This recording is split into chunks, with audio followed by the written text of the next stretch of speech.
नमस्कार, बहुत स्वागत है आपका INS 24/7 में। मैं हूं आपके साथ आपका मेजबान नदीम अहमद। वक्त हो चला है 5 का पंच का, जिसमें देश दुनिया की 5 अहम खबरें आप तक पहुंचाते हैं। आज 5 के पंच की पहली खबर प्रधानमंत्री मोदी के उस भाषण से है, दरअसल जिसमें प्रधानमंत्री मोदी ने दिमागी नक्सली का जिक्र किया था और इसके बाद से अब इस मुद्दे पर जमकर सियासत हो रही है।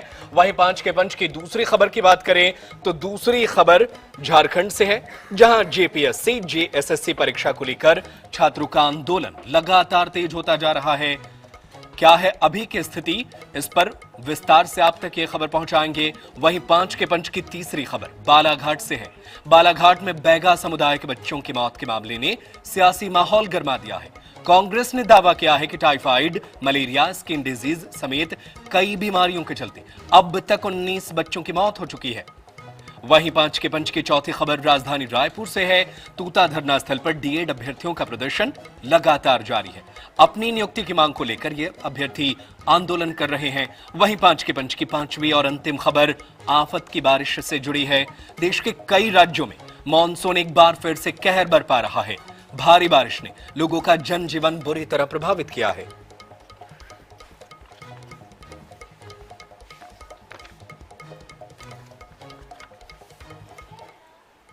और चलिए खबरों में आगे बढ़ते हैं और 5 के पंच की पहली खबर आप तक पहुंचाते हैं।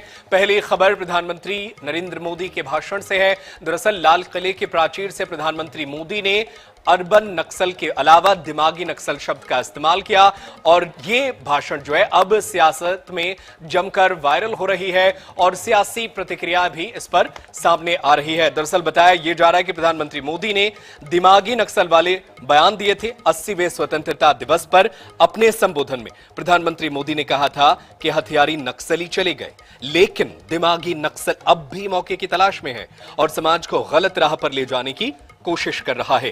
प्रधानमंत्री ने ऐसे लोगों को पहचानने और अलग राह पर ले जाने की कोशिश कर रहे हैं समाज को। उन्होंने कहा कि ऐसे लोगों की पहचान करने की जरूरत है। अब कांग्रेस ने इस बयान पर पलटवार किया है। दिल्ली में कांग्रेस नेता जयराम रमेश ने कहा कि पहले प्रधानमंत्री अपने राजनीतिक विरोधियों को अर्बन नक्सल कहते थे, लेकिन संसद में पूछे जाने पर गृह मंत्री ने कहा था कि अर्बन नक्सल की कोई परिभाषा नहीं है। जयराम रमेश ने आरोप लगाया कि जिन मुद्दों पर पहले अर्बन नक्सल की सोच बताया गया, बाद में सरकार ने उन्हीं मांगों को स्वीकार कर लिया। तो दिमागी नक्सल को लेकर के अब एक नई सियासी बहस छिड़ गई है।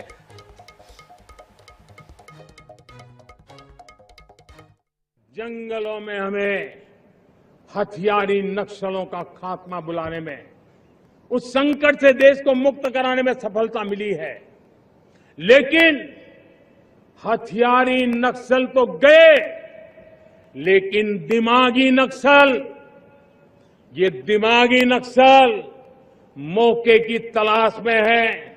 हिंसा, अराजकता के वो रास्ते खोज रहे हैं, समाज को गलत राह पर घसीटने के लिए भांति भांति के दांव कर रहे हैं। इन दिमागी नक्सलियों को पहचानना होगा, इन दिमागी नक्सलियों को आइसोलेट करना होगा और राष्ट्र को विकसित राष्ट्र बनाने की मुख्य धारा की ओर देश की युवा पीढ़ी को जोड़ना होगा। कुछ 2-3 साल पहले उन्होंने अपने राजनीतिक विरोधियों को अर्बन नक्सल कहा। तब ये सवाल पूछा गया संसद में कि अर्बन नक्सल की परिभाषा क्या है। गृह मंत्री से जवाब आता है कि अर्बन नक्सल कोई चीज नहीं है, कोई परिभाषा नहीं है।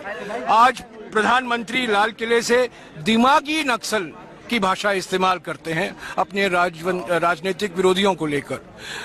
बात यह है, हकीकत यह है कि जो मुद्दा अर्बन नक्सल उठाते हैं, जो मांग वो उठाते हैं, वो मांग वो स्वीकार करते हैं। कास्ट सेंसस को लेकर उन्होंने कहा था 2 साल पहले कि ये अर्बन नक्सल सोच है, पर ठीक 1 साल पहले उन्होंने घोषणा की कि मोदी सरकार कास्ट सेंसस कराएगी, जनगणना कराएगी, जाति आधारित जनगणना कराएगी। तो पहले गाली दो, अर्बन नक्सल कहो, दिमागी नक्सल कहो, और बाद में जो वो लोग कह रहे हैं अपने राजनीतिक विरोधी, उनको अपनाओ, उनको उनके जो सोच है, उनके जो सलाह है, उनकी जो मांगे हैं, उसको पूरी करो। ये पूरे राजनीतिक भाषण में आज 12 साल के बाद कुछ नई बात नहीं कही। खबर पर चर्चा करने के लिए हमारे साथ बीजेपी के नेता हमारे साथ जुड़ गए हैं। डॉक्टर रोहित हमारे साथ जुड़े हैं, उनका रुख कर लेते हैं। और कांग्रेस की तरफ से भी प्रवक्ता जुड़े हैं, डॉक्टर एचएन उपाध्याय, वो भी हमारे साथ मौजूद हैं। सबसे पहले बीजेपी नेता का रुख कर लेते हैं। रोहित जी, मुझे और हमारे दर्शकों को यह बताइएगा कि ये दिमागी नक्सल की क्राइटेरिया क्या है। प्रधानमंत्री मोदी ने तो कह दिया कि दिमागी नक्सल है हमारे समाज में, तो कौन है, किसे आप पहचान करेंगे? हर हर महादेव, वंदे मातरम। देखिए, वो सारे लोग जो इस देश को, इस देश की अखंडता को, इस देश के संप्रभुता को मानने से पहले हमारे देश के सैनिकों पर प्रश्न चिन्ह लगा देंगे, सत्ता पाने के लिए ये व्यवस्था कर देंगे कि भारत के एक राज्य में भारत का संविधान लागू ना हो, वहां झंडा ना फहराया जाए, इस तरह की। देखिए, मैं हमेशा कहाँ झंडा नहीं फहराया गया है? किस देश के किस राज्य में झंडा नहीं फहराया गया है?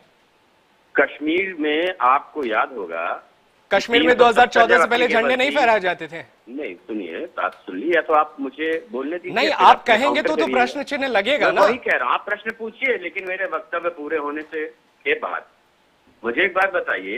भारत के एक हिस्से को आपने भारत के संविधान से अछूता कर दिया।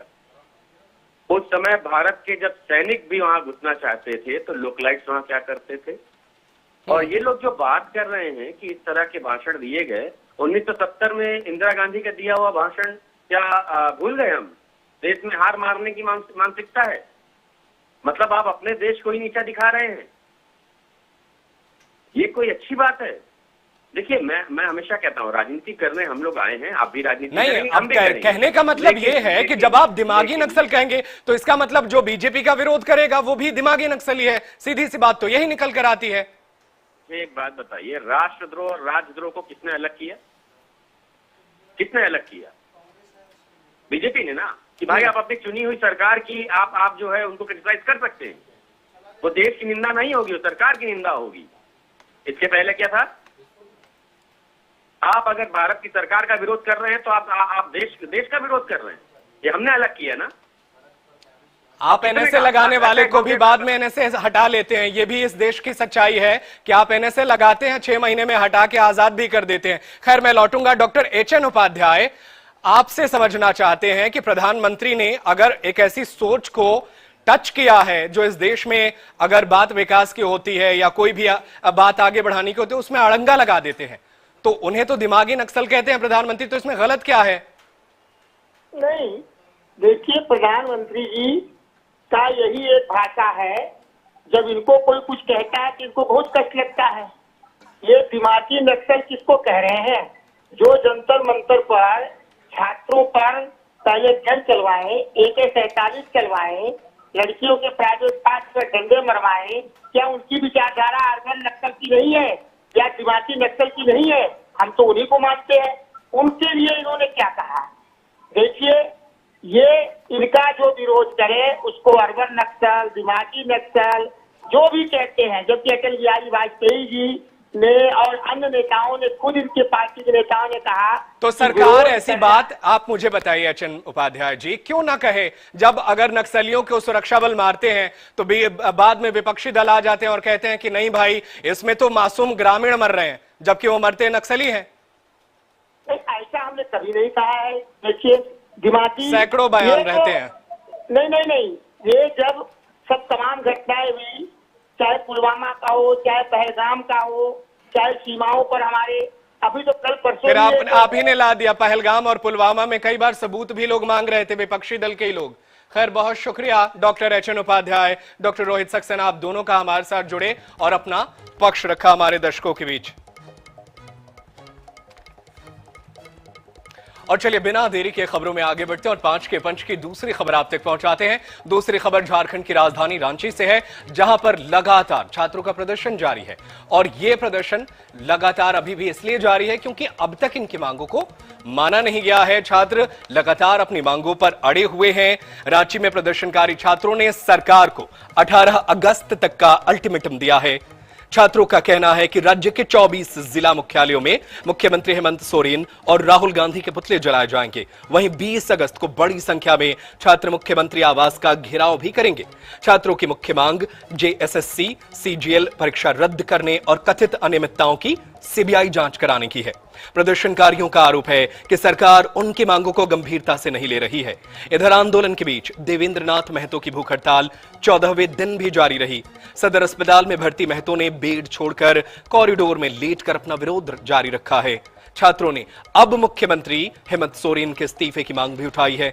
आंदोलन तेज होने से झारखंड में सियासी हलचल बढ़ गई है। हम आपको 18 तारीख तक अल्टीमेटम देते हैं। अगर 18 तारीख तक हमारी जायज मांगों पर आप ठोस कदम नहीं उठाते हैं, जेएसएससी सीजीएल अगर आप रद्द नहीं करते हैं, टीडीपीएल एजेंसी द्वारा ली गई तमाम एग्जाम को अगर रद्द नहीं करते हैं, सीबीआई जांच नहीं करते हैं, 20 तारीख को सीएम आवास घेरावा झारखंड के तमाम छात्र नौजवान घेरेंगे और तब तक वहां हम लोग बैठे रहेंगे। यह मंच पहली बार यह मांग कर रहा है कि अगर आपसे सीजीएल और 11 to 13 जेपीएससी रद्द नहीं हो रहा है तो आप इस्तीफा दें। महापुतला दहन करने वाले हैं सरकार बहादुर का झारखंड के 24 जिलों के हर मुख्यालय में, और मुख्य पुतला अल्बर्ट एक्का चौक पे दहन किया जाएगा। और चले इसी खबर पर चर्चा करने के लिए हमारे साथ जेएमएम के प्रवक्ता धीरज दुबे हैं, उनका रुख कर लेते हैं। धीरज दुबे जी, छात्र जेएसएससी सीजीएल परीक्षा रद्द करने की मांग कर रहे हैं, तो सरकार इनकी मांगों को मान क्यों नहीं लेती? और अगर आपको भी लगता है कि गड़बड़ी हुई है, सीआईडी से आप जांच करा ही रहे हैं, तो सीबीआई को जांच देने में इतनी क्यों सोच रही सरकार? हमारी भी मांग है कि पाक ऑक्युपाइड कश्मीर जो है भारत का हिस्सा बन जाए। तो जाइए आप दिल्ली में जाकर धरना दीजिए। फिर अगर आपको पीओके चाहिए तो दिल्ली में धरना दीजिए। आप यहां पर जिम्मेदार हैं, आपसे छात्र मांग कर रहे हैं तो उनकी जिम्मेदारी पूरी आप करिए। फिर आप दिल्ली चले जाइए, दिल्ली वाले आपकी मांग पूरी करेंगे। जी, तो जो अब पता है लोगों को कि सीजीएल जो है कोर्ट से उनकी नियुक्ति हुई है, कोर्ट ही उसको रद्द करेगी। जांच रिपोर्ट सौंपने के आधार पे कोर्ट इस पर निर्णय लेगा। तो जब जांच के लिए पेशेंसी नहीं है, वो धीरज नहीं बना के रख सकते हैं जब तक कि जांच का रिपोर्ट ना आ जाए, तो तब तक अगर कोई बोल देगा कि नहीं ये होना चाहिए, करना चाहिए, तो गवर्नमेंट तो लॉ से ना गवर्न होती है ना। गवर्नमेंट का ऐसा थोड़ी है कि जो कोई मांग कह देगा, किसी के इमोशंस के आधार पर, भावनाओं के आधार पर सरकार चलती है। अच्छा, तो जंतर मंतर पे जो छात्र थे उनकी भावनाएं सरकार ने मान ली, शिक्षा मंत्री का इस्तीफा हुआ, और यहां पर भावनाएं नहीं मान रही हैं, यहां अलग है छात्र। नीट मामले में ज्वाइनिंग हो गई थी क्या? आप कह दीजिए कि हाँ, अगर कोर्ट से इजाजत होगी तो हम परीक्षा रद्द कर देंगे। आप ये कह के छात्रों की बात को आगे बढ़ाइए। और जांच आप सीबीआई को क्यों नहीं दे रहे हैं? फिर अगर छात्र तो सीबीआई पर भी टिके हुए हैं, आप अनुशंसा कर दीजिए। सीबीआई का जो रिपोर्ट यहाँ ट्रैक रिकॉर्ड रहा है बहुत ही बुरा है। जेपीएससी 1 और 2 में कोई भी निर्णायक मोड़ तक सीबीआई नहीं आ पाई। अब सीबीआई को लेकर के आप क्राइटेरिया तय करेंगे। सीबीआई केंद्र की ये जांच एजेंसी है, आप कहेंगे कि नहीं भाई वो तो काम अच्छा नहीं करते, हम नहीं देंगे। 2014 से पहले सीबीआई ठीक थी। 2015 के बाद 17 पेपर का जांच सौंपा गया सीबीआई का। एक में ये आप हम नहीं तय करेंगे ना सर, सीबीआई को तय करना है। बीजेपी प्रवक्ता हमारे साथ जुड़ गए हैं, अशोक बड़ाइक हमारे साथ जुड़े हैं, उनका रुख कर लेते हैं। अशोक जी, जो कुछ भी चल रहा है रांची में, बिल्कुल प्रदर्शनकारी छात्र अपनी मांगों पर अड़े हुए हैं, आप लोगों का क्या स्टैंड है? अगर कुछ चीजें जो कोर्ट से होनी है, जिसमें जेएसएससी सीजीएल है, तो ये सरकार कैसे कर सकती है? देखिए, भारतीय जनता पार्टी छात्रों की भावनाओं के साथ में खड़ी है और भारतीय जनता पार्टी छात्रों के आंदोलन और जो भी एक्टिविटीज करेंगे उनके मांगों पर नैतिक समर्थन है। उनके लोकतांत्रिक तरीके से जो उनके एक्टिविटीज रहेगी उस पर भारतीय जनता पार्टी की नैतिक समर्थन है।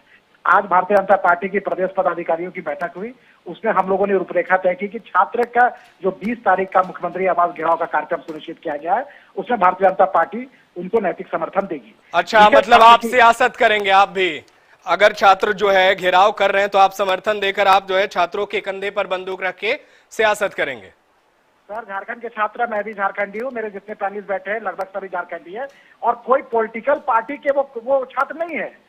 वो हो सकता है मेरे घर के भी कोई भाई होंगे। अच्छा, ये अब यहाँ छात्र हैं, जंतर मंतर पे गुंडे थे, वहां पर जो थे फरारी वारंटी जो थे, और यहाँ पर छात्र हैं, ये ठीक है? तो सुन रहा था सर, अगर गुंडे रहते हैं तो शिक्षा मंत्री इस्तीफा नहीं देते, अगर गुंडे रहते तो प्रधानमंत्री। वायरस कहा गया था, राष्ट्रीय अध्यक्ष ने आपके उन्हें वायरस कहा था सर। किसने क्या कुछ नहीं कहा, आपकी बीजेपी की सांसद है, उसने गटर छाप जनरेशन कहा था। देखिए, मैं अभी झारखंड की चर्चा चल रहा है, अगर झारखंड छात्र की चर्चा चल रही है सर, सियासत यही होती है। बहुत शुक्रिया आप दोनों का हमारे साथ जुड़ने के लिए, अशोक बड़ाइक, धीरज दुबे, आप दोनों का हमारे साथ जुड़ने के लिए। छात्रों के आंदोलन पर जमकर सियासत हो रही है, लेकिन नतीजा नहीं निकल रहा है। छात्र अभी भी धरने पर बैठे हुए हैं।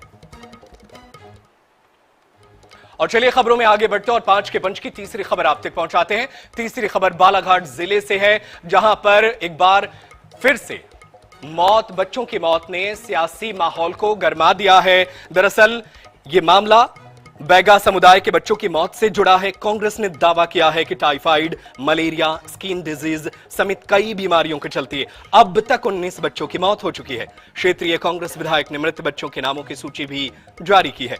बता दें कि इस मामले को लेकर नेता प्रतिपक्ष उमंग सिंघार भी पीड़ित परिवारों से मिलने पहुंचे और सरकार पर सवाल उठाए थे। इस बीच प्रभारी मंत्री राव उदय प्रताप सिंह ने अस्पताल का निरीक्षण किया। उन्होंने अस्पताल में भर्ती बीमार बच्चों से मुलाकात कर उनका हाल जाना और इलाज की व्यवस्थाओं की जानकारी ली।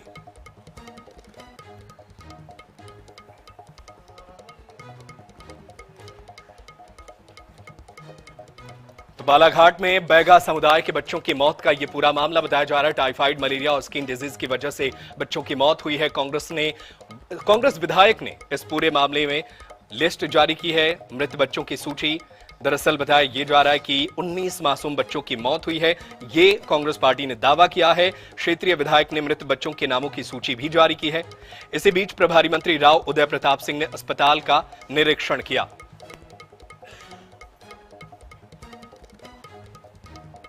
और चलिए इसी खबर पर ज्यादा जानकारी हासिल करते हैं। हमारे साथ राहुल टेमरे हमारे सहयोगी फोन लाइन पर मौजूद हैं। राहुल, 19 बच्चों की मौत की सूची क्षेत्रीय कांग्रेस विधायक जारी कर रहे हैं, क्या है इस खबर की सच्चाई और अभी हालात क्या हैं?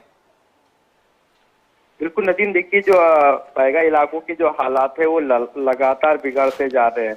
हालांकि स्वास्थ्य विभाग इसको लेकर के अलर्ट है और जो भी बच्चों की गंभीर स्थिति देखी जा रही है उनको तत्काल जिला अस्पताल रेफर किया जा रहा है और जो बच्चे जिला अस्पताल में रेफर है वो सामान्य रूप में आ जाते हैं या उनका स्वास्थ्य ठीक हो जाता है, उनको डिस्चार्ज भी किया जाता है। लेकिन इसी बीच जो आंकड़े सामने आए, कांग्रेस ने जो आंकड़े जारी किए 19 लोगों को, ये बेहद ही चिंताजनक है और सिस्टम पे बड़े सवाल खड़े कर रहे हैं, क्योंकि जिस प्रकार सरकारी आंकड़े हैं वो सिर्फ 8 तक ही सीमित हो गए हैं। लेकिन इसी बीच कांग्रेस ने 19 बच्चों की मौत का दावा किया है, जो बहुत बड़ा सवाल है और बहुत बड़ी चुनौती भी है, क्योंकि आदिवासी इलाकों में जिस तरह से पिछले 1.5 महीने से बच्चों की मौत का सिलसिला शुरू हो गया है, उससे कई चिंताजनक बात यह है कि 19 बच्चों की मौत आखिर कैसे हुई, क्योंकि सिस्टम जो है लगातार प्रयास करते रहा है। समीक्षा बैठकें होती है, अधिकारी दावा करते हैं कि उनकी टीम गांव में जाकर के सर्वे कर रही है, निरीक्षण कर रही है, बच्चों की जानकारी ली जा रही है। लेकिन इसके बाद भी अगर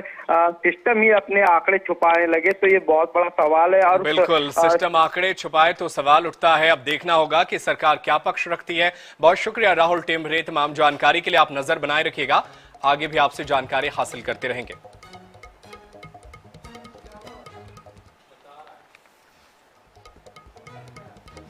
और चलिए खबरों में आगे बढ़ते हैं और 5 के पंच की चौथी खबर आप तक पहुंचाते हैं। चौथी खबर राजधानी रायपुर से है। दरअसल राजधानी रायपुर में तूता धरना स्थल पर लगातार डीएड अभ्यर्थियों का प्रदर्शन जारी है। अभ्यर्थी नियुक्ति की मांग कर रहे हैं और जब तक नियुक्ति नहीं होती तब तक अनिश्चितकालीन धरने की बात कर रहे हैं। दरअसल ये पूरा मामला तूता धरना स्थल का है। प्रदर्शनकारियों का स्पष्ट कहना है कि जब तक उनकी मांगे पूरी नहीं हो जाती तब तक यह अनिश्चितकालीन प्रदर्शन और आंदोलन जारी रहेगा।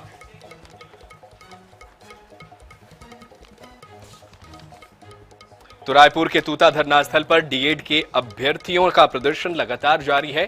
तस्वीरें राजधानी रायपुर के तूता धरना स्थल की है। नियुक्ति की मांग को लेकर अभ्यर्थी प्रदर्शन कर रहे हैं। डीएड अभ्यर्थियों ने हल्ला बोल शुरू कर दिया है। प्रदर्शनकारियों का स्पष्ट कहना है कि जब तक उनकी मांगे पूरी नहीं हो जाती तब तक ये अनिश्चितकालीन प्रदर्शन और आंदोलन जारी रहेगा। नियुक्ति की मांग को लेकर के प्रदर्शन कर रहे हैं।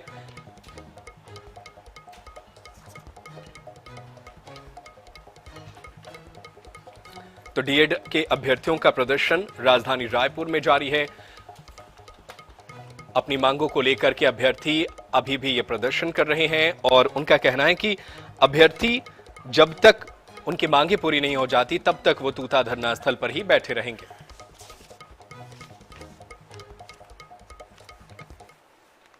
और चलिए खबरों में आगे बढ़ते हैं और 5 के पंच की 5वीं और अंतिम खबर आप तक पहुंचाते हैं। खबर मौसम को लेकर के है। दरअसल बारिश के मौसम ने पूरे देश में लोगों के जनजीवन को अस्त व्यस्त कर दिया है। कई जगहों पर नदियां उफान पर हैं, कहीं पर सड़कें लबालब भरी हुई हैं और कई जगहों पर बच्चों से लेकर के बुजुर्गों तक को सड़क पार करने में तकलीफ हो रही है। तो माफ करें, बारिश की वजह से जो है वो स्थिति लगातार बिगड़ रही है। मानसून का कहर जारी है और इसका असर उत्तर प्रदेश में तेज बारिश के बाद लखनऊ की सड़कें जलमग्न हो गई। वहीं गंगा, यमुना और शारदा समेत 11 नदियां इस समय उफान पर हैं। चित्रकूट में मंदाकिनी का जलस्तर बढ़ने से उत्तर प्रदेश मध्य प्रदेश को जोड़ने वाला पुल डूब चुका है। इधर उत्तराखंड में टिहरी डैम का पानी खतरे के निशान के करीब पहुंच गया है। ओडिशा में 18 अगस्त तक भारी बारिश का अलर्ट जारी किया गया है। इसके अलावा हिमाचल प्रदेश में मानसून से जुड़ी घटनाओं में अब तक 183 लोगों की मौत हो चुकी है। इधर मध्य प्रदेश में भी मानसून सक्रिय है और 18 जिलों में भारी बारिश का अलर्ट जारी है। उमरिया में भारी बारिश की वजह से काफी नुकसान पहुंचा है। बारिश की वजह से मुख्य सड़कों से कहीं संपर्क टूट गया है तो कहीं पुल बह गया है। छत्तीसगढ़ की बात करें तो छत्तीसगढ़ के 22 जिलों में येलो अलर्ट जारी है। कई जगह गरज चमक के साथ बारिश और बिजली गिरने की भी चेतावनी दी गई है। मौसम विभाग ने लोगों से सतर्क रहने की अपील की है। तो देश के कई राज्यों में मानसून ने एक बार फिर से कहर बरपाना शुरू कर दिया है। नदी नाले उफान पर हैं। लोगों का जनजीवन जो है वो अस्त व्यस्त हो गया है मूसलाधार बारिश की वजह से। और ये 6 तस्वीरें अलग अलग शहरों की आप तक पहुंचा रहे हैं। लखनऊ, चित्रकूट, मेरठ, पिथौरागढ़, उत्तराखंड, मुनस्यारी की ये तस्वीरें जहां पर जान जोखिम में डालकर लोग जो है सफर करने को मजबूर हैं। उमरिया की ये तस्वीर जहां पर नदियां उफान पर हैं। मेरठ की तस्वीर जहां बच्चे जो हैं वो अंडरपास को पार करने के लिए उन्हें काफी मशक्कत करनी पड़ रही है क्योंकि अंडरपास में पानी भर चुका है। तो ये 6 तस्वीरें देश के अलग अलग शहरों की जहां स्थिति जो है वो पूरी तरीके से बदली नजर आ रही है। जनजीवन पूरी तरीके से बारिश की वजह से अस्त व्यस्त है। और फिलहाल 5 के पंच में आज के लिए इतना ही, लेकिन देश दुनिया की खबरें लगातार जारी है। आप कहीं मत जाइए, देखते रहिए INS 24/7। धन्यवाद।